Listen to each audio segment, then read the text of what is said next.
Perkenalkan, nama saya Herlin Sanda dari Teknologi Pendidikan A2. Di sini saya akan menjelaskan secara runtut keempat materi yang telah dipelajari sebelumnya. Yang pertama itu konsep Tuhan, yang kedua konsep manusia, yang ketiga konsep dosa, dan yang terakhir konsep penebusan dalam Kristus. Yang pertama konsep Tuhan. Tuhan dipahami sebagai Roh Maha Kuasa dan asas dari suatu kepercayaan. Tidak ada kesepakatan bersama mengenai konsep ketuhanan, sehingga ada berbagai konsep ketuhanan meliputi teisme, deisme, panteisme, dan lain sebagainya. Tuhan merupakan suatu gagasan yang telah mencangkit di dalam pemikiran berjuta-juta orang di dunia.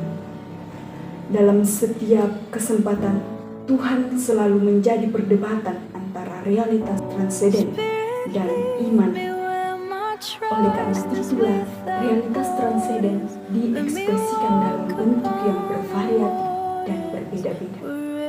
Tuhan hadir dalam sejarah umat manusia dari Nabi Ibrahim sampai kepada Nabi Muhammad SAW. Sehingga sejarah, ide, dan pengalaman tentang Tuhan dalam Yahudi, Kristen, dan Islam saling terkait. Akan tetapi, karena adanya proses sejarah yang terus berlangsung mengakibatkan perkembangan dalam ketiga agama tersebut menampilkan watak yang berbeda-beda.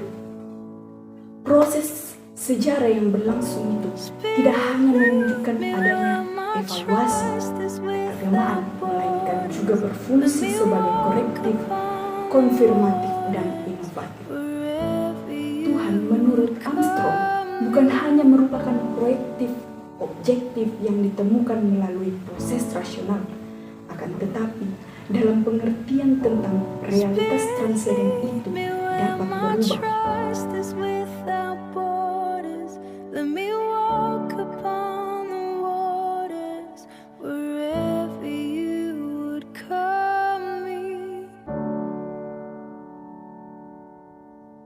Yang kedua, saya akan menjelaskan konsep manusia.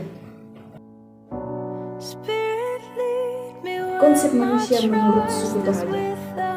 Suku Toraja merupakan suku di Sulawesi Selatan yang dikenal masih mempertahankan kepercayaan agama setempat, yaitu Aluk Todolo, yang menjadi salah satu dimensi pembentukan identitas suku Toraja. Istilah Aluk Todolo sendiri berasal dari dua kata dalam bahasa Toraja, yaitu aluk dan todolo. Kata aluk memiliki arti aturan atau cara hidup, sementara todolo berarti nenek moyang. Dengan demikian, aluk todolo berarti agama para leluhur atau cara aturan hidup para leluhur. Dalam aluk todolo, keyakinan dan ajaran hidup orang Toraja terdahulu, mereka meyakini bahwa orang Toraja berasal dari langit, dan tidak hanya manusia saja, tapi juga kerbau, ayam, kapas, hujan, besi, bisa, dan padi sebagai unsur dasar dari alam ini.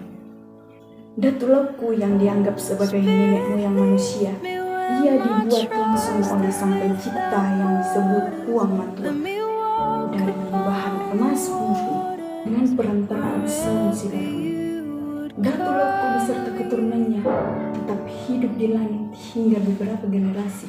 Dan dari keturunannya itu yang pertama kali diturunkan ke bumi adalah Penggura Langit. Di bumi, Penggura Langit kemudian memiliki keturunan yang pertama disebut Pengulatau. Pengulatau inilah yang dianggap dan disebut sebagai manusia pertama. Namun, menurut orang Toraja, Penggura Langit bukanlah satu-satunya yang turun dari langit. Beberapa keturunan Datu Loku yang juga turun ke bumi. Manusia, atau menurut mitos ajaran Aluk Todolo, Huang Matua menciptakan segala isi bumi pertama-tama dengan menciptakan 8 makhluk di atas langit melalui tempayan yang disebut Saung Sibarong, yang menurut mitos ajarannya berbunyi, berangkatlah sang pencipta ke sebelah barat mengambil sebakul emas dan kembali membawa bakulnya dan dimasukkannya ke dalam sebuah tempayan yang dinamakan saung si barung, dan kemudian dihembuskannya saung si barung itu, lalu terciptalah 8 nenek makhluk dari dalam, dan masing-masing diberi nama Datuk Lautku, yaitu nenek dari manusia, Marante, yaitu nenek dari racun, Lauku, yaitu nenek dari kapas, Irako, yaitu nenek dari besi, Menturini, yaitu nenek dari kerbau, Pongpiri-piri, yaitu nenek dari hujan, Lamemme, yaitu nenek dari padi, Menturiri, yaitu nenek dari air. Yang kedua, manusia menurut agama Hindu. Manusia adalah makhluk ciptaan Tuhan atau Ida Sang Hyang Widiwasa. Segala sesuatu yang ada atau yang mungkin akan ada adalah merupakan manifestasi Tuhan. Manusia dalam ajaran agama Hindu terbentuk atas badan kasar atau stula sarira dan badan halus atau suksma sarira. Yang ketiga, manusia menurut ajaran Buddha. Manusia menurut ajaran Buddha adalah kumpulan dari energi fisik dan mental yang selalu dalam keadaan bergerak, yang disebut Pancakhanda atau 5 kelompok kegemaran, yaitu Rupa Khanda atau jasmani, Vedana Khanda atau pencerahan, Sanna Khanda atau pencerapan, Sankara Khanda atau bentuk-bentuk pikiran, dan Vijnana Khanda atau kesadaran. Manusia menurut Islam. Manusia menurut Islam berasal dari satu asal, yaitu dari Adam dan Hawa.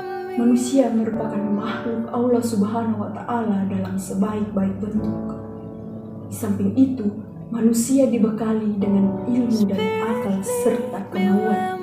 Dengan demikian, dia punya kapasitas sebagai khalifah Allah di muka bumi. Yang kelima adalah manusia menurut Alkitab. Manusia menurut Alkitab merupakan satu-satunya makhluk ciptaan Tuhan yang berakal budi. Manusia mencipta dan membangun senantiasa menggunakan yang tersedia di alam yang merupakan ciptaan Allah. Yang ketiga, saya akan membahas tentang konsep dosa. Dosa adalah ketidaktaatan manusia dalam hubungannya dengan Tuhan yang diungkapkan melalui pemberontakan dan pelanggaran manusia. Akibat dari dosa adalah kematian, yaitu perpisahan dengan Allah selamanya. Ada beberapa akibat dari dosa. Yang pertama, merusak hubungan Allah. Yang kedua, merusak hubungan sesama manusia. Yang ketiga, merusak citra manusia. Yang keempat, membawa kematian. Dan yang kelima, adanya penghakiman. Yang terakhir, saya akan membahas tentang konsep penebusan dalam Kristus.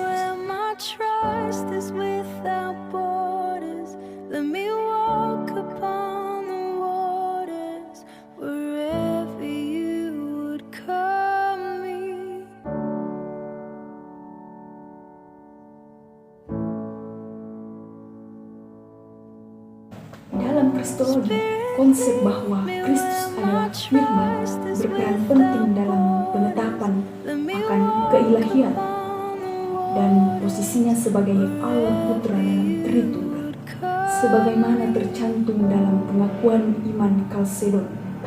Karya penebusan Kristus merupakan suatu anugerah yang sangat besar bagi setiap manusia.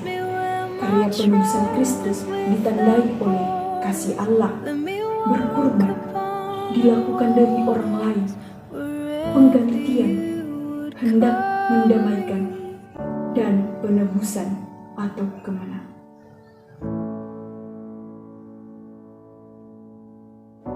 Spirit, lead me where my trust is without borders.